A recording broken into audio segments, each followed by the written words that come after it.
السلام علیکم ورحمۃ اللہ وبرکاتہ۔ آج میں آپ کے لیے ہمارے اسلامک ہیرو حضرت عمر رضی اللہ عنہ کا ایک بہت پیارا واقعہ لے کر آئی ہوں۔ حضرت عمر رضی اللہ عنہ نے کبھی کوئی خواہش نہیں کی۔ ایک دن مچھلی کھانے کو دل چاہا تو اپنے غلام یرفع سے فرمایا، یرفع آپ کا بڑا وفادار غلام تھا۔ ایک دن آپ نے فرمایا، یرفع آج مچھلی کھانے کو دل کرتا ہے، لیکن مسئلہ یہ ہے کہ 8 مائل دور جانا پڑے گا دریا کے پاس مچھلی لینے، اور 8 مائل واپس آنا پڑے گا مچھلی لے کر۔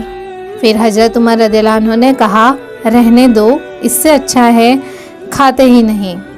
ایک چھوٹی سی خواہش کے لیے اپنے آپ کو اتنا مشکل میں ڈالنا اچھا نہیں لگتا۔ چھوڑو یرفع، اگر قریب سے ملتی ہے تو اور بات تھی۔ غلام کہتے ہیں، میں کئی سالوں سے آپ کا خادم تھا، لیکن کبھی آپ نے کوئی خواہش کی ہی نہیں تھی، پر آج جب خواہش کی ہے تو میں نے دل میں سوچا کہ حضرت عمر فاروق رضی اللہ عنہ نے اب پہلی مرتبہ خواہش کی ہے اور میں پوری نہ کروں، ایسا کیسے ہو سکتا ہے؟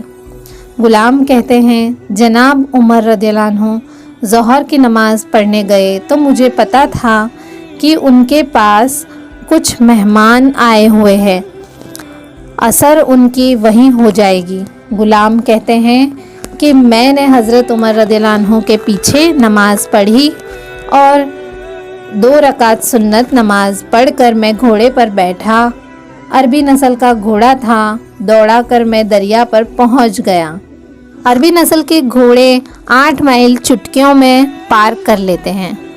وہاں پہنچ کر ایک ٹوکرا میں نے مچھلی کا خریدا اور حضرت عمر رضی اللہ عنہ کی عصر کی نماز ہونے سے پہلے واپس بھی آ گیا، اور گھوڑے کو میں نے ٹھنڈی چھاؤں میں باندھ دیا تاکہ اس کا جو پسینہ آیا ہوا ہے وہ سوکھ جائے، اور کہیں حضرت عمر فاروق رضی اللہ عنہ نے دیکھ لیے کہ غلام کہتے ہیں کہ گھوڑے کا پسینہ تو سوکھ گیا، پر پسینے کی وجہ سے دھول مٹی گھوڑے پر جم گئی تھی جو صاف نظر آ رہی تھی کہ گھوڑا کہیں سفر پہ گیا تھا۔ پھر میں نے سوچا حضرت عمر فاروق رضی اللہ عنہ کہیں دیکھ نہ لے، میں جلدی سے گھوڑے کو کنویں پر لے گیا اور اسے جلدی سے نہلا دیا اور اسے لا کر چھاؤں میں باندھ دیا۔ جب ہماری خواہشات ہوتی ہے تو کیا حال ہوتا ہے، لیکن یہ خواہش پوری کر کے ڈر رہے ہیں کیونکہ ضمیر زندہ ہے ان کا۔ فرماتے ہیں، جب حضرت عمر فاروق رضی اللہ عنہ عصر کی نماز پڑھ کر آئے، میں نے بھی ان کے پیچھے نماز پڑھی تھی۔ گھر آئے تو میں نے کہا، حضور، اللہ نے آپ کی خواہش پوری کر دی، مچھلی پکا کے لاتا ہوں۔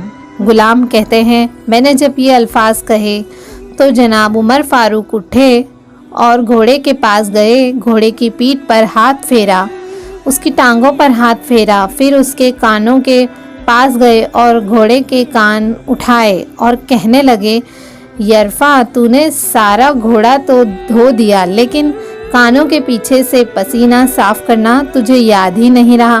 حضرت عمر گھٹنوں کے بل زمین پر بیٹھ گئے اور کہنے لگے، یار یرفع، ادھر آ، تیری وفا میں مجھے کوئی شک نہیں ہے، اور میں کوئی زیادہ نیک آدمی بھی نہیں ہوں، کوئی پرہیزگار بھی نہیں ہوں، میں تو دعائیں مانگتا ہوں، اے اللہ میری نیکیاں اور برائیاں برابر کر کے مجھے معاف کر دے۔ اور پھر کہا، یار ایک بات تو بتا، اگر یہ گھوڑا قیامت کے دن اللہ کی بارگاہ میں فریاد کرے کہ یا اللہ، عمر نے مجھے اپنی ایک خواہش پوری کرنے کے لیے 16 مائل کا سفر طے کرایا، اے اللہ میں جانور تھا، بے زبان تھا، تو یرفع تو بتا، میرے جیسا وجود، کمزور وجود کا آدمی اپنے مالک کی حاضری میں گھوڑے کے سوال کا جواب کیسے دے پائے گا؟ یرفع کہتے ہیں، میں اپنے ماں باپ کے مرنے پر بھی اتنا نہیں رویا تھا جتنا آج رویا ہوں۔ میں تڑپ اٹھا کہ حضور پہ یہ والی سوچ۔ غلام رونے لگا۔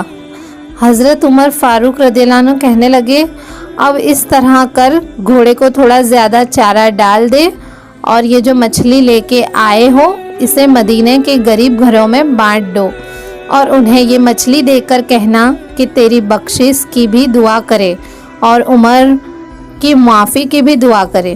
یہ تھے ریاست مدینہ کے امیر المومنین حضرت عمر فاروق رضی اللہ عنہ، جن کی سلطنت 28 لاکھ مائل تک پھیلی ہوئی تھی۔ سبحان اللہ۔